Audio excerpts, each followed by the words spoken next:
हाय दोस्तों, welcome back to my YouTube channel. तो आज हम डिस्कस करेंगे कि निफ्टी और बैंक निफ्टी में अब हमें नेक्स्ट वीक, जो कि 10 नवंबर से स्टार्ट होगा, तो उसमें हमें रणनीति क्या रखनी है। तो अगर आपने मेरा पिछला वीडियो देखा होगा तो उसमें मैंने बताया था कि निफ्टी का जो नेक्स्ट सपोर्ट है वो है 25,450। तो निफ्टी शुक्रवार को जो था वो 25,450 के नीचे खुला और उसके और नीचे गया, 100 पॉइंट के करीब नीचे गया, 25,324 तक निफ्टी गया।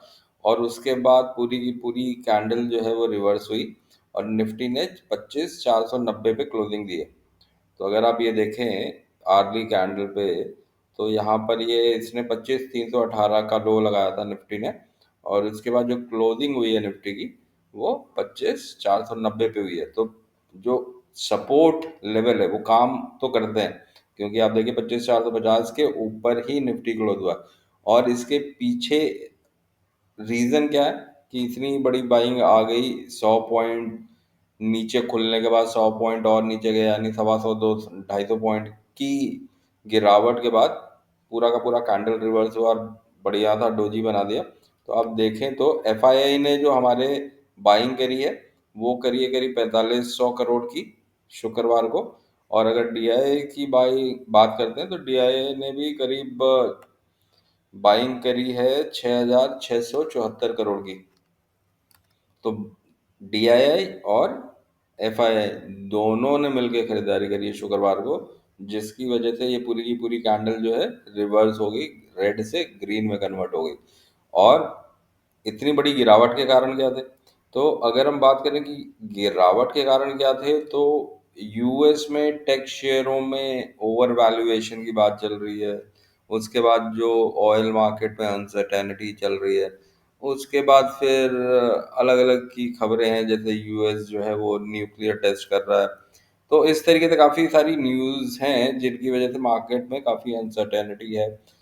तो मार्केट जो है गिरा, लेकिन गिरने के बाद रिकवर हुआ और दोनों तरफ से बाइंग आई है। अगर हम इसी चार्ट को वीकली पे देखते हैं, तो वीकली पे अगर आप देखें तो अभी 3 कैंडल जो है लोअर लो बना चुकी है।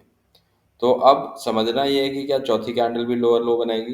तो पहली बात तो ये है कि अगर आप निफ्टी इंडेक्स में अगर आप ट्रेड लेते हैं तो आपका स्टॉप लॉस क्या होना चाहिए। तो आपका स्टॉप लॉस जो है वो 25,318 या फिर 25,450 की अगर हम बात करते हैं। 25,400 सेफर साइड के लिए आप रख सकते हैं।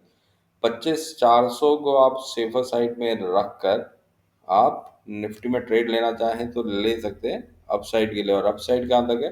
अपसाइड जो है वो 26,000 की बन सकती है। ये मेरे सिर्फ एक एस्टिमेशन है। आप कोई भी ट्रेड लेते हैं तो आप अपने फाइनेंशियल एडवाइजर से ज़रूर कंसल्ट कीजिएगा। तो लेकिन एकदम से 400 पॉइंट की रैली तो नहीं होगी, तो उसमें और कौन से सपोर्ट लेवल हैं वो भी एक बार समझ लेते हैं। तो इसके लिए एक बार हम इसमें मूविंग एवरेजेस को प्लॉट कर लेते हैं। तो एक बार हम मूविंग एवरेजेस को प्लॉट कर लेते हैं।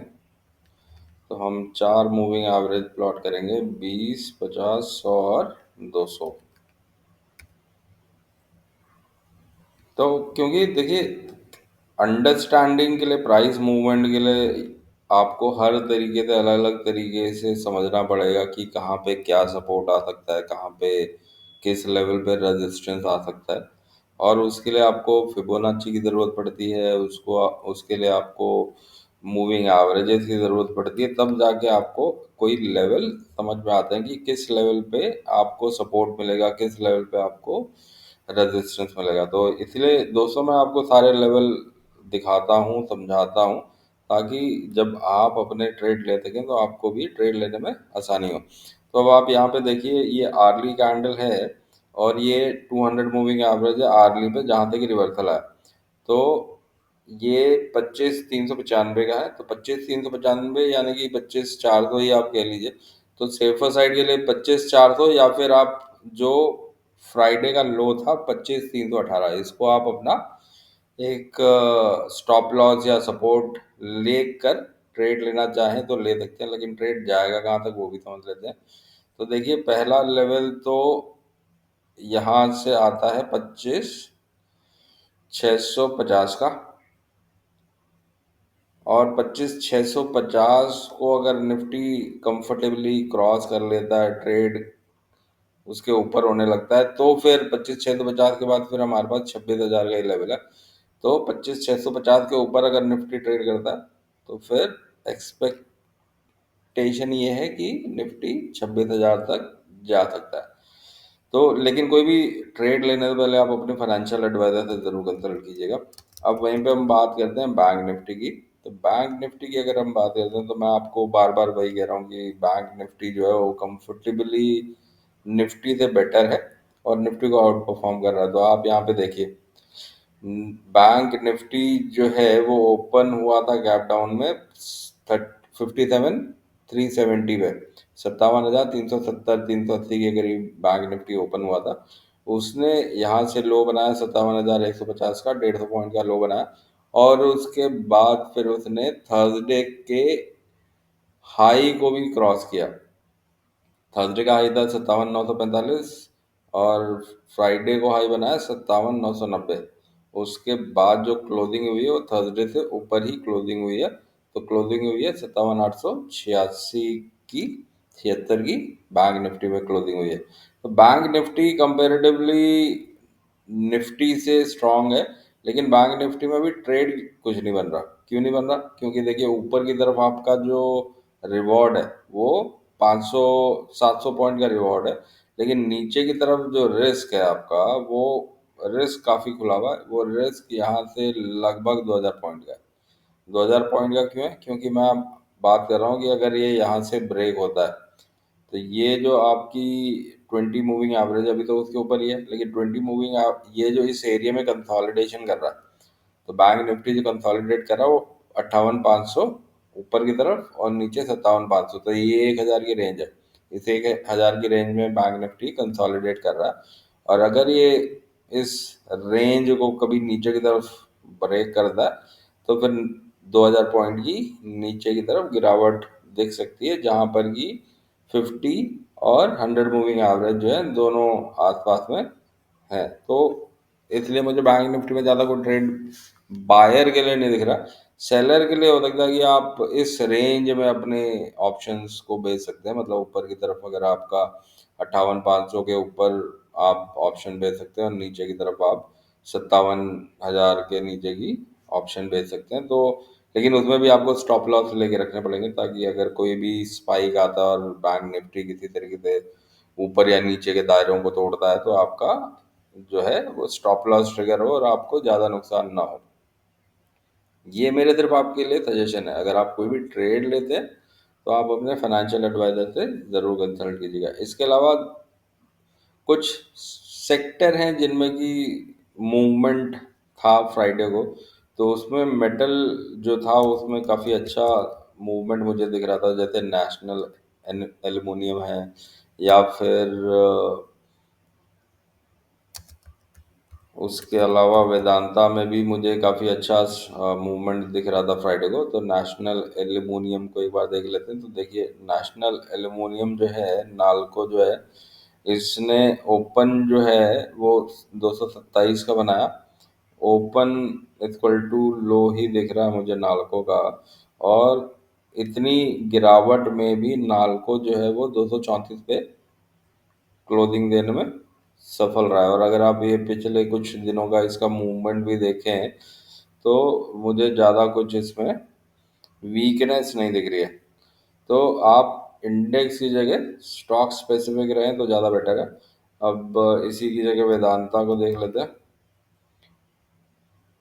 तो मैं सिर्फ आपको स्टॉक इसलिए बताता हूँ क्योंकि अगर आप ट्रेड करना ही चाहते हैं और आपको लगता है कि ट्रेड करके ही आपका दिन, मतलब दिन स्पेंड करने के लिए आपको ट्रेड करना ही है, तो कुछ rather than going to index आप स्टॉक स्पेसिफिक भी रह सकते हैं। अब यहाँ पे वेदांता को देखिए कि वेदांता भी इतनी बड़ी गिरावट में ये यहाँ पे कंसोलिडेट करा, तो वेदांता में तो अभी मुझे मूवमेंट नहीं दिख रही, क्योंकि ये यहाँ पे कंसोलिडेट कर रहा है।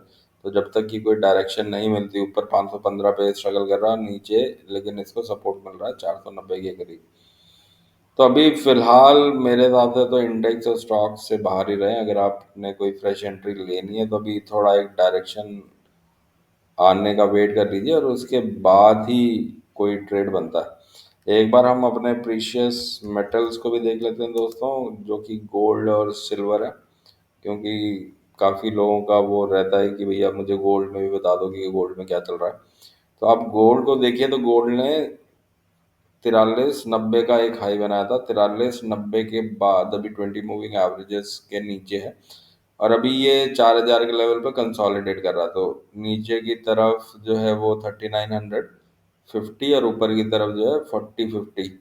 तो ये $100 की रेंज में अभी गोल्ड जो है कंसोलिडेट कर रहा है। एक बार छोटे दायरे में छोटे कैंडल पे भी देख लेते हैं। तो छोटे कैंडल पे देखें तो आप देखिए कि ये किस तरीके से कंसोलिडेशन यहाँ पे चल रहा है।